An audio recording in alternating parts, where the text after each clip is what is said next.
उन लड़कों ने मुझे बहुत ज़्यादा पैसे दिए और एक रात के लिए ले गए। जब 5 लड़कों ने मेरे जिस्म से अपनी हवस पूरी कर ली तो अचानक उनका छठा दोस्त भी आ गया, मगर वो जैसे ही कमरे में अंदर आया तो उनकी चीखें निकल गई, क्योंकि हालात इंसान को वह सब करने पर मजबूर कर देते हैं जिसके बारे में उसने कभी सोचा भी नहीं होता।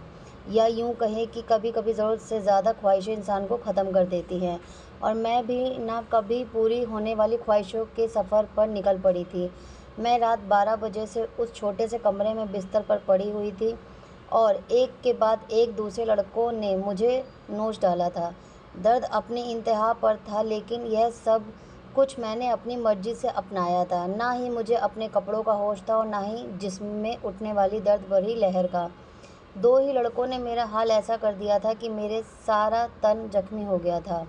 सोचकर ही मेरी आत्मा काँप रही थी कि और भी 3 लड़के मेरे साथ अपनी हवस पूरी करने आने वाले हैं और मुझे पूरी खुशी से उन्हें वक़्त देना है। मैंने कभी सोचा भी नहीं था कि मेरी ज़िंदगी की कोई रात ऐसी भी होगी।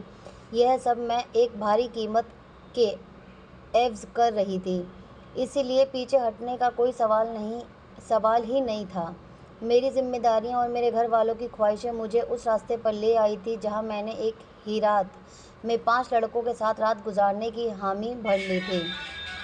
आम हालात में तो किसी लड़की के लिए ऐसा सोचना भी मुमकिन नहीं, लेकिन मैं जिस जगह खड़ी थी वहाँ मुझे यह फ़ैसला करने में ज़्यादा वक्त नहीं लगा था।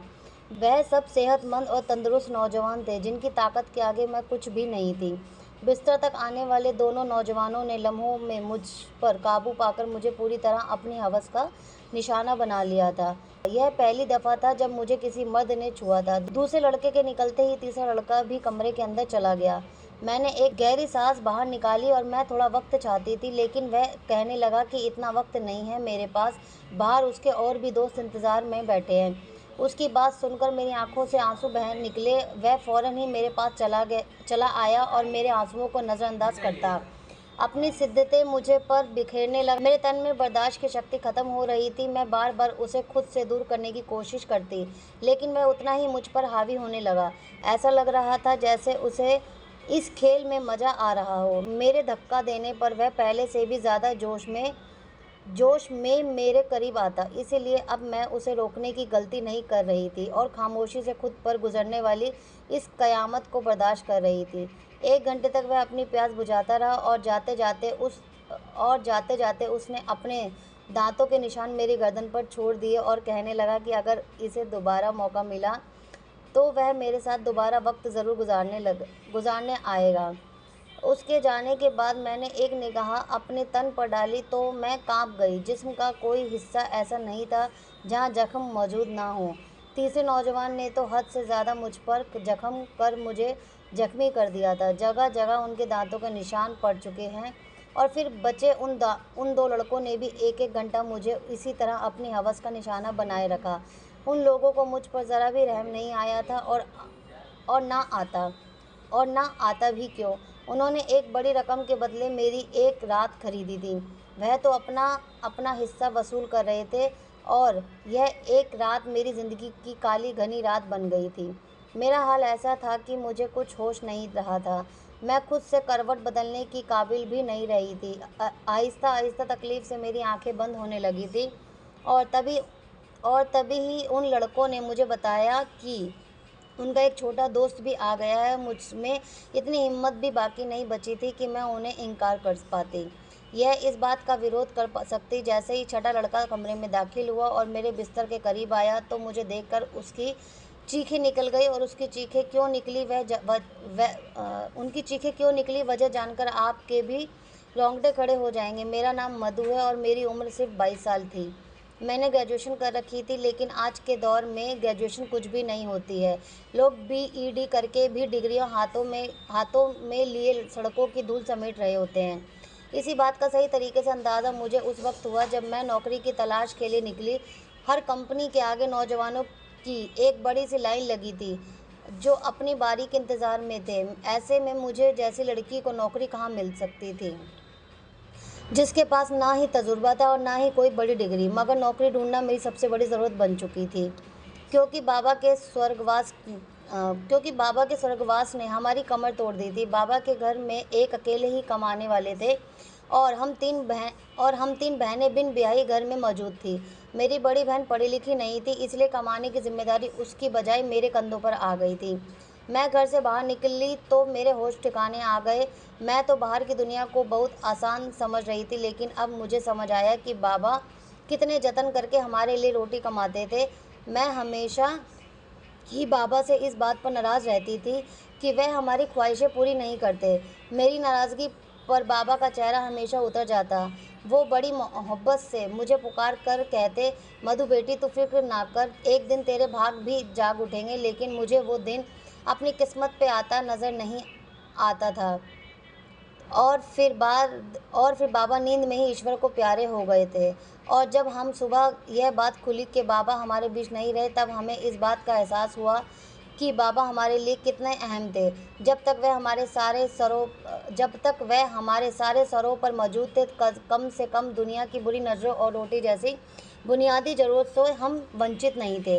बाबा के निधन के कुछ दिन बाद तक तो आस पड़ोस वालों और ख़ानदान वालों ने हमारी मदद की, लेकिन आहिस्ता आहिस्ता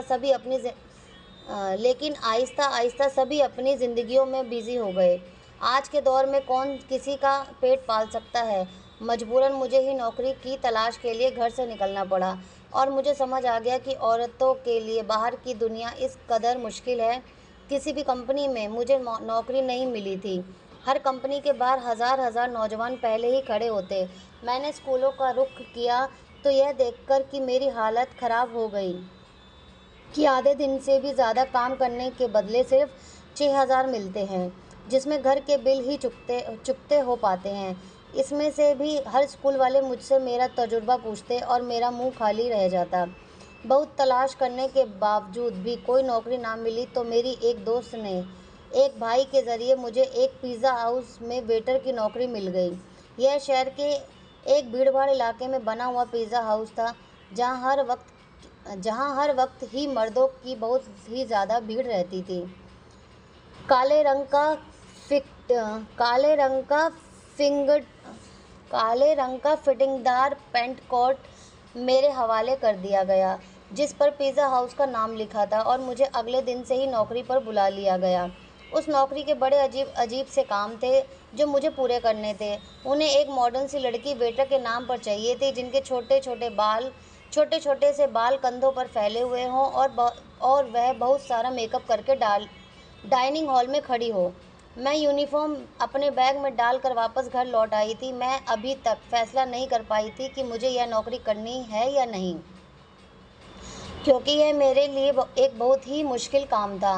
बाबा की मौजूदगी में कभी बिना ज़रूरत घर से निकलने की नौबत भी नहीं आई थी, और पिज़्ज़ा हाउस में तो इतने सारे मर्दों के बीच इतने तंग कपड़े पहनकर खड़े होना मेरे लिए एक बहुत ही घुटन भरा काम था।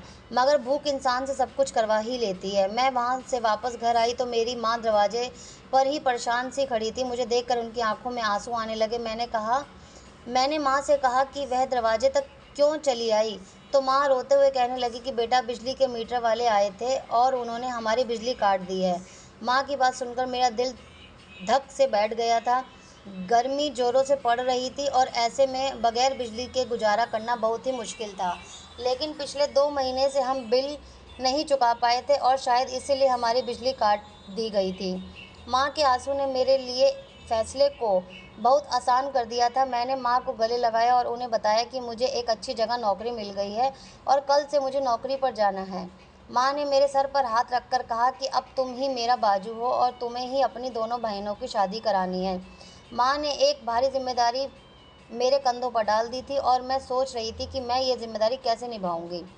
लेकिन मुझे ही यह फ़र्ज़ निभाना था। माँ पूछ रही थी कि मुझे नौकरी कहाँ मिली, लेकिन मैं उन्हें नहीं बताना चाहती थी कि मुझे कहाँ नौकरी मिली है। इसलिए मैंने माँ से कह दिया कि एक बड़ी सी कंपनी में एक अच्छी नौकरी मिल गई है।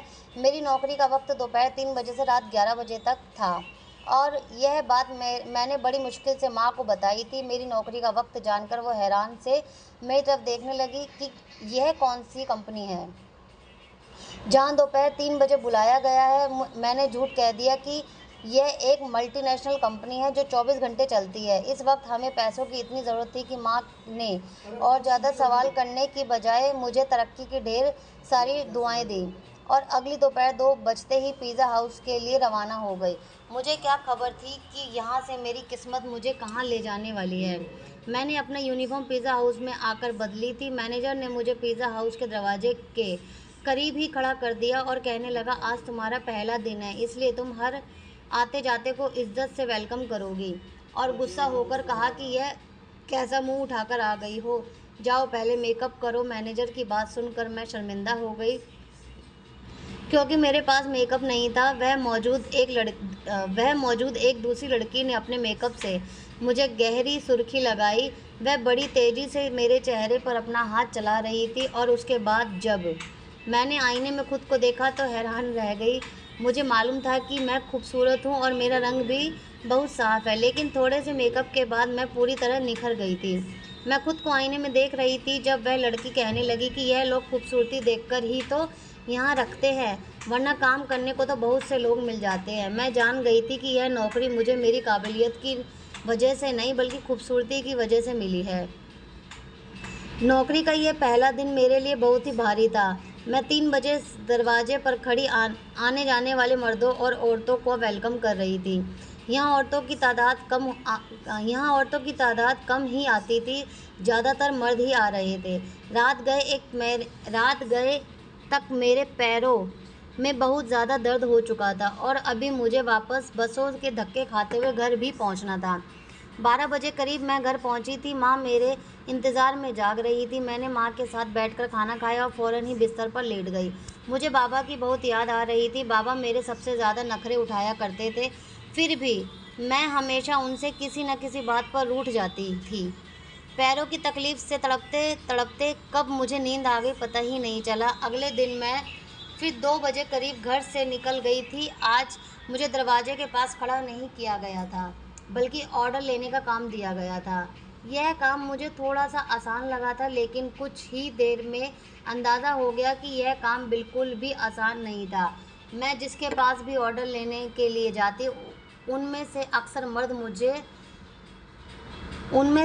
मर्द मुझे सर से पाँव तक देखते और मुस्कुराते, बदले में मुझे भी मुस्कुराहट जारी करनी पड़ती क्योंकि यह मेरी नौकरी का नियम था। जानबूझकर ऑर्डर देने में काफ़ी वक्त लगाते और कभी-कभी तो ऑर्डर देते वक्त इस कदर करीब आ जाते कि मेरा सांस रुकने लगता।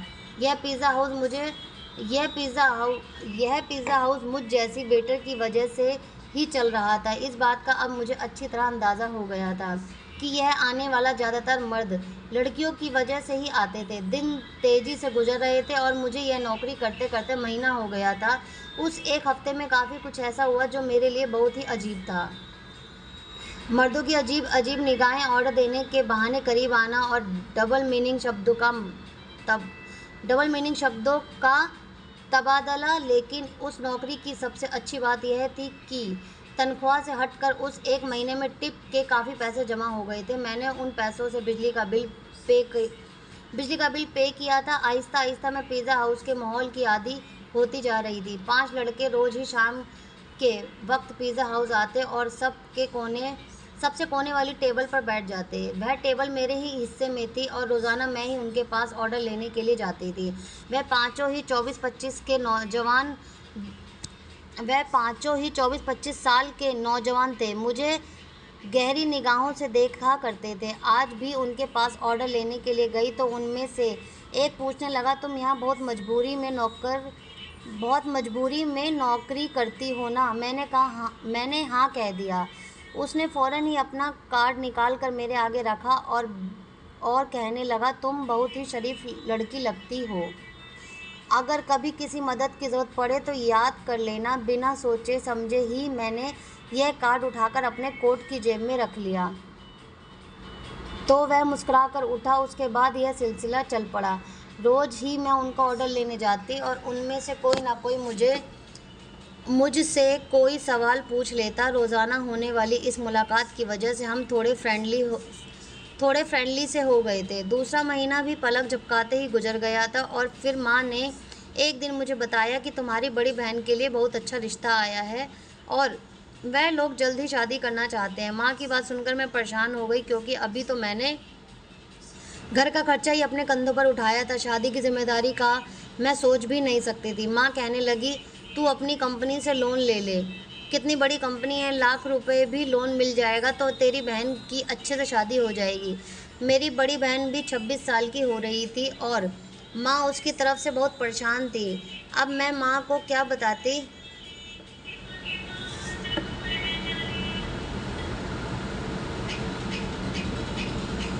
कहाँ गया?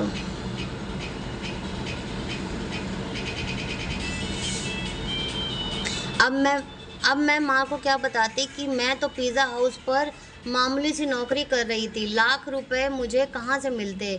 मैंने माँ की बात का कोई जवाब नहीं दिया, लेकिन माँ की आंखों में मुझे चमकती हुई उम्मीद साफ दिखाई दे रही थी। माँ को यकीन था कि मुझे कंपनी से लोन मिल जाएगा, और मैं सोच रही थी कि मेरे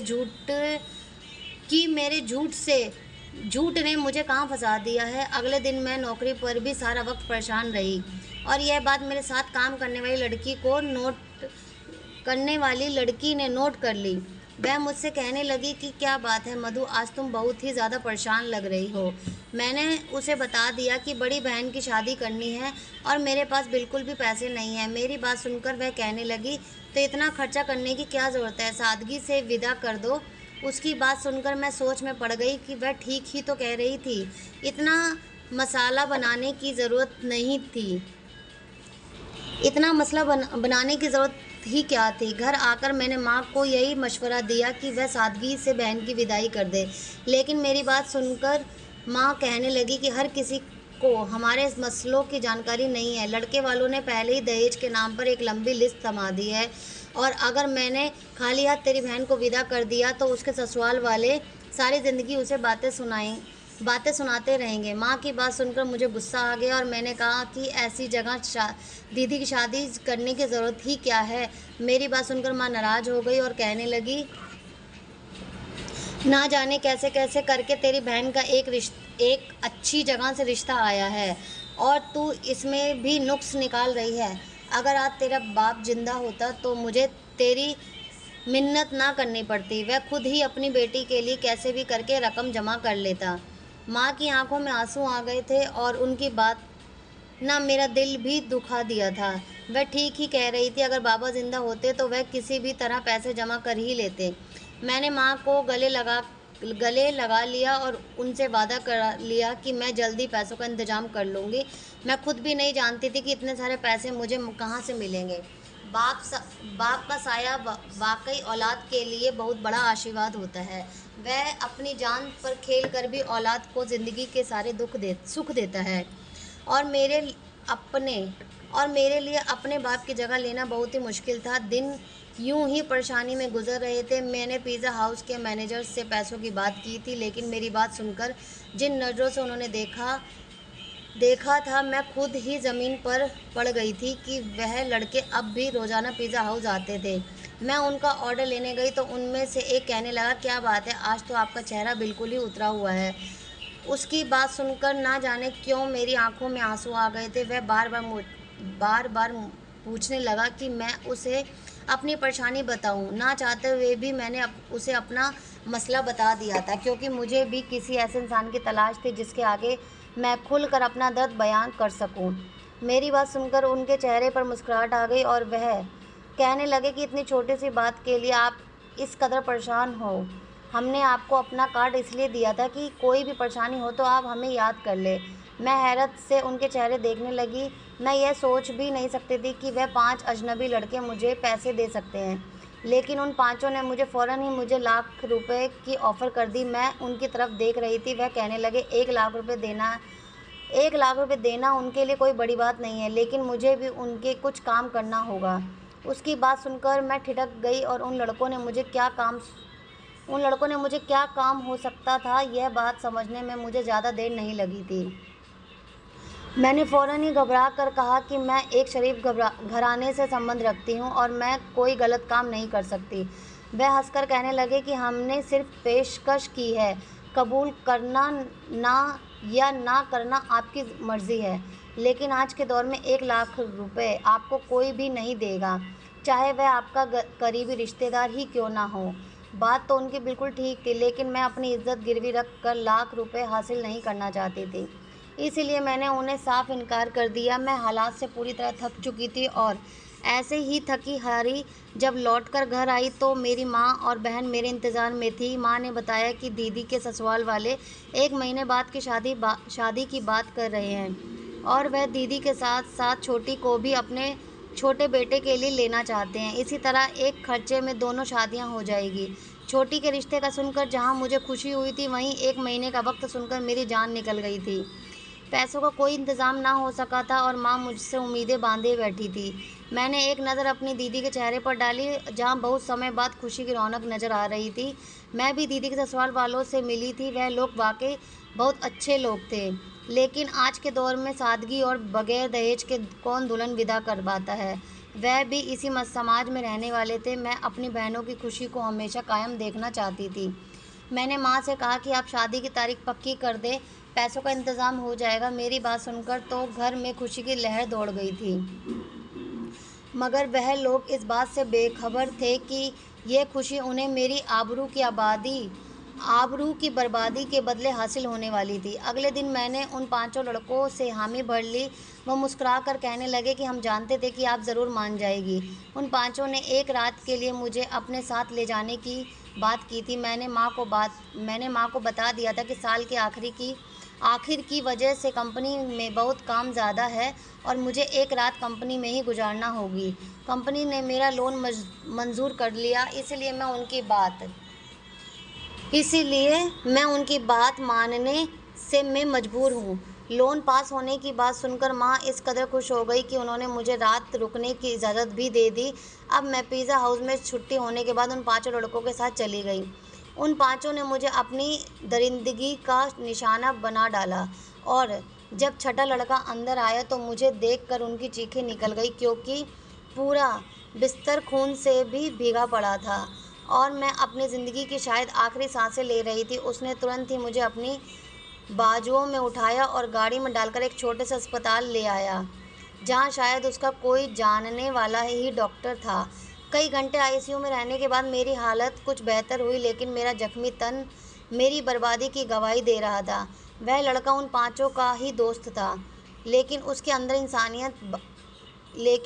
इंसानियत अभी बाकी थी और उसे मुझ पर रहम आ गया था, वरना शायद मैं उसी बिस्तर पर दम तोड़ जाती। मैंने माँ को फ़ोन करके बता दिया था कि मेरी कंपनी से छुट्टी नहीं हुई है। उस लड़के ने अस्पताल का सारा खर्चा खुद उठाया था और उसके दोस्तों से वो लाख रुपए लेकर मुझे दे दिए थे। वह 5 बहुत ही अमीर कारोबारी लोगों के बेटे थे। जो चाहते तो बगैर मुझे बर्बाद किए भी मेरी मदद कर सकते थे। मेरे ठीक होने पर मुझे अस्पताल से छुट्टी मिल गई थी और रकम भी मेरे हाथ आ गई थी, लेकिन अब कुछ भी पहले जैसा नहीं रहा था। उस लड़कों ने मुझे अपनी फैक्ट्री में नौकरी की ऑफ़र दी थी और यकीन दिलाया था कि वह इज्जत से नौकरी कर सकूँगी। आज मेरी दोनों बहनों की शादी हो गई और मैं उस लड़के की फैक्ट्री में नौकरी कर रही थी। एक बात मैं अच्छी तरह जान गई थी कि आज के इस दौर में बगैर किसी मतलब के मदद करने वाले लोगों की गिनती ना होने के बराबर है। हमेशा नौकरी करने वाली लड़कियों की इज्जत की नज़र से देखें, क्योंकि वह बहुत ही मजबूरी की हालत में अपने घर से निकलती हैं, चाहे फिर वह तंग कपड़े पहनकर किसी पिज़्ज़ा हाउस के दरवाजे पर ही क्यों ना खड़ी हो। दोस्तों, वीडियो कैसा लगा कमेंट्स करके ज़रूर बताना।